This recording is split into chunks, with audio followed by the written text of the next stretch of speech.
sailing today. I still can't believe it's 100% free. I am just so blessed. It's just gonna be me and my mom. Actually, we're both kind of matching. We're wearing white, and I was gonna wear white anyways, but then the outfit, I don't know, the outfit was having some friction in my brain. It was gonna be the white skirt that is actually a dress that I wear all the time. And I just really couldn't figure out what top was screaming at me. So then that's exactly why I say that there's just too much friction in the brain for me to commit. So then I pulled out this dress, which is actually a skirt. You see what I did there? This is actually a skirt, and it's from Shein. I got it at Goodwill. Okay, I got it at Goodwill for $6 in Florida. And I just kind of looked at it and I was like, why do I believe I can eat in this? Why do I feel like I can eat? Not as a skirt, as a dress. And I was right. So the last time I wore this, it was in St. Croix with my friend. We did a Southern Caribbean cruise last year, almost to the date. We left September of 2024, and it was absolutely magical. We went to Puerto Rico first, because that's where the boat was leaving from. And then afterwards, we went straight to Curacao, and then Aruba, Bonaire, St. Croix, and then we came back to Puerto Rico. It was really a magical time. I enjoyed myself so much, and it made it even more special because it was my friend's first cruise. And that's honestly something that I always look forward to. If it's anybody's first, I just like to be the one to give them that experience, if it makes any sort of sense. As far as cruise dynamics, oh my goodness, like I can't tell you how similar me and my friends are. If we get hungry, we will eat. We will go and make every opportunity an opportunity to eat, if you can imagine it, if you can picture it. The car is heated up. Okay, let's go get my mother. You know what was funny? We are so mother-daughter. She requested I take her to Marshall's. At the same time, I was gonna approach her with the idea of, do you want to go to Marshall's? So we're gonna go afterwards. And then today, what do I have to do today? I have a birthday party today, but I so desperately need to shower. Oh my goodness, I need to wash this hair. This hair is so dirty. I will show up with wet hair, because honestly, I hate to say it, but honestly, I've walked out of the house with wet hair so many times. That's like my look for the summer, because I just get so hot. Let me call my mother, and then we're gonna head out to our sailing tour. I'm so happy I can give this to her. That's what makes it even more special. Ah, here she is. Okay, bye.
That hold the top up, and there are two green painted wooden boards. The two wooden boards, they are going to be dropped into the water, and they are on the sides, and the water against them kind of pushes them out, so the boards fly out and open the sides of the mouth of the net wide.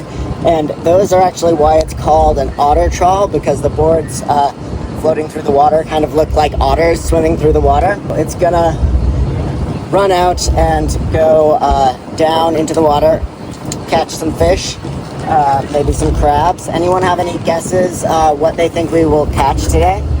Yeah. Oysters? Oysters, maybe. Yeah. Minnows? Minnows, probably.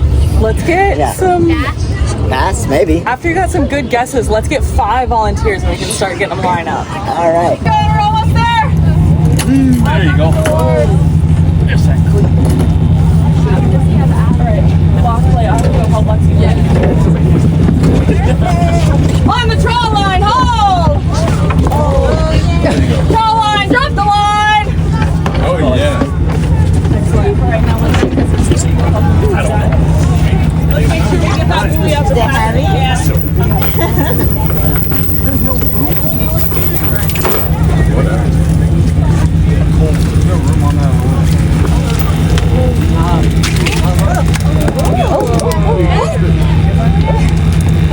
I'd like to get the buoy up. Cool. All that. I know. Oh, there's some paintballs. All right. So we're gonna check out what we got.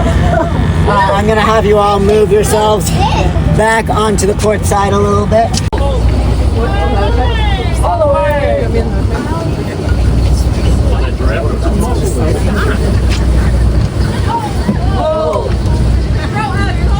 Right, hold. All the way together. All the way together.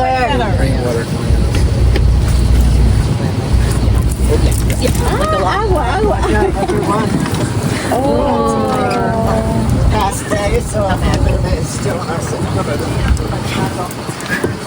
Keep going on the throat, Halyard. We got this. You gonna show me? On the throat, keep going. We're not the peak. Pull harder. Is that what you got? If you watch my rhythm, we can all pull at the same time. That helps.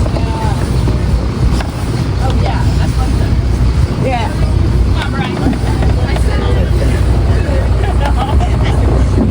Come on, Jonesy. You don't want me to get in there and show you how it's done.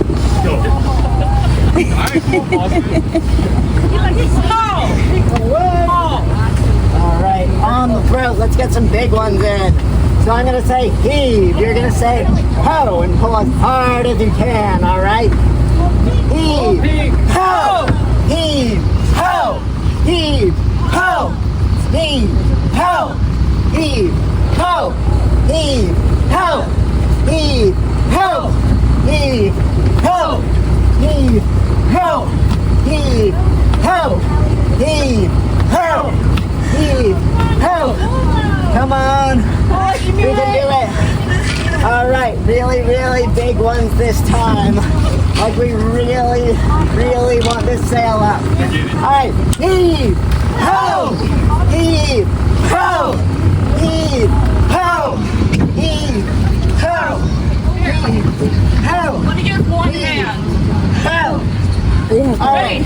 I say Jersey, you say city and pull. Jersey, city. Jersey, city. Jersey, city.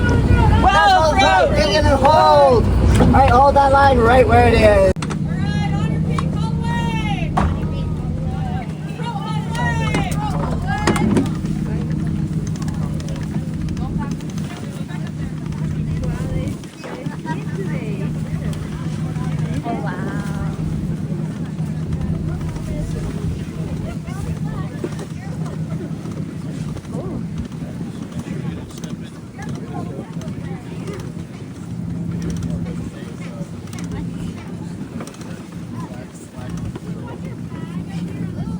Easy on your feet.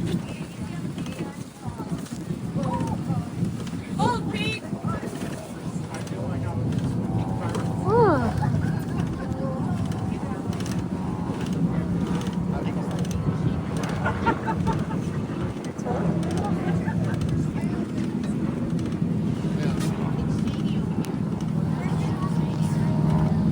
All the way, Pete.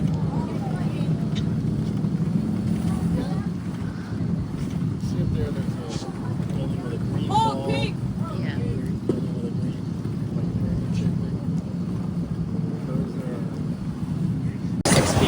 Of draft for sailing. We have very low rails. So these white rails that go all the way around the boat are the only rails that were originally on the boat. The silver lights are lights that were added later to keep on the boat. Somewhere around 3,000 migrant workers would live in bivalve seasonally, and most of the owners, the wealthier people involved in the oystering industry, lived in Port Norris, just north of there. There was a local myth that like Port Norris had the highest concentration of millionaires per square mile of anywhere in the United States. But there were some, I believe it was 500 and something schooners that oystered out of bivalve. So here's a picture of bivalve with all of these oystering schooners exactly like this one tied up there. Today, bivalve has a population of about 6. So when the boat's in port there, when we're living on the boat, we actually about double the population just with the crew.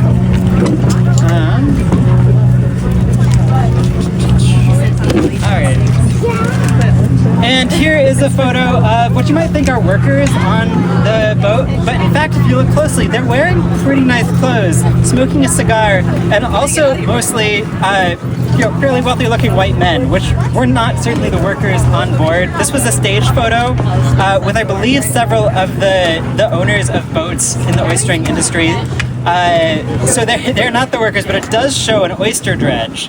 That's this big metal cage here that scoops up oysters from the Delaware Bay, and then they haul it on deck and have to like haul it over manually. I'm a deckhand on the AJ Meerwald, and I'm gonna show you guys some of the fish that we caught. So they're all pretty cool.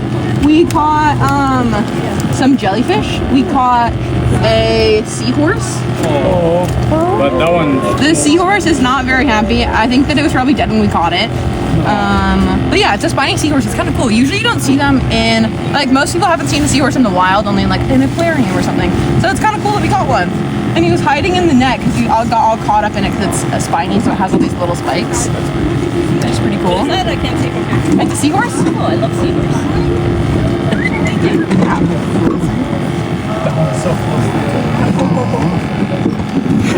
Yeah. So yeah, that's pretty cool that we caught a seahorse. We caught some flounder. Right. Nothing big enough to keep. Not that we You could don't keep want to it. eat that. Look at that. That's sport. That's bite size. One bite. So here's a flounder. You can see that there's 2 eyes on top of his head. Oh, it's so small. So small. It's a baby flounder. Flounder actually swim like flat, like this. On their bellies, they're really like clear and white. And that's because, as you can see, they're at the bottom of the tank. So you can see a couple of them. There's one there, one over there. They all just hang out the bottom, which is the same thing that they do in the ocean. They're hanging out the bottom of the sediment, which is why they're dark on the top and light at the bottom. So when they're hanging at the bottom, most things are looking down on them. So the dark and the spots on their like fronts help them camouflage with the mud. And then if they were to come up in the water column, the white and the reflective parts of their underbelly would blend in with the sun, which is kind of cool. Which is also what a lot of fish do. So there are these. Okay, so we have a couple of these fish here, which are, as you can see, are really reflective. And that's because they hang out the top of the water column, and this way they are really camouflaged, which is pretty cool. I think this is probably a herring, but I'm not totally sure. Yeah. And you can see that it has scales, obviously. You can see all the scales, so smooth, but this guy has scales, so you can kind of see the different scales on them. And then this huge fish is really big. But also pretty cool. I'm not totally sure what he is, if anyone has any ideas. But the reason I'm not touching him with my hands is because he has all these spines on his back here, so I don't really want to get poked. It's like a sheephead. Yeah, maybe. That's kind of what I was thinking too. But I'm not from here, so I don't really know everything that's in the water. But you can see his little grumpy face. Yeah. Finally let go of the chain. That's why the chain was in here. Is that the shell had latched on. Oh, he has somebody inside. A little creature in there. which is kind of fun. When we caught it in the net, it had latched onto one of the weights, which is why the chain was still in there, because I was just waiting for it to kind of calm down as it realized that it was still in water and still had some good oxygen. So it finally did, and that's why it's off, which is kind of cool. It's nice. Wow. It has some like algae probably growing on it, which feels pretty crazy. But it's kind of cool. It's like It looks like a coconut. yeah, I mean, I don't know how well it would eat, but yeah, it's pretty cool. A lot of times you find these shells and there's something in them, but this one actually has a little creature. There were some crabs. Oh wait, do you have some jellyfish somewhere?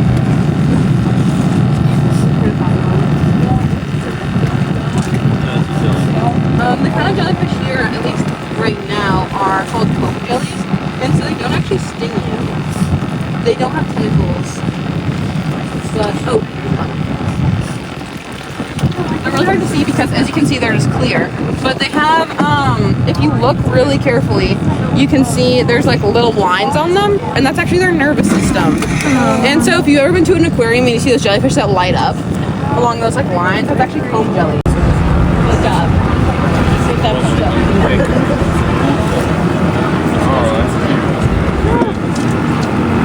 Yeah. So.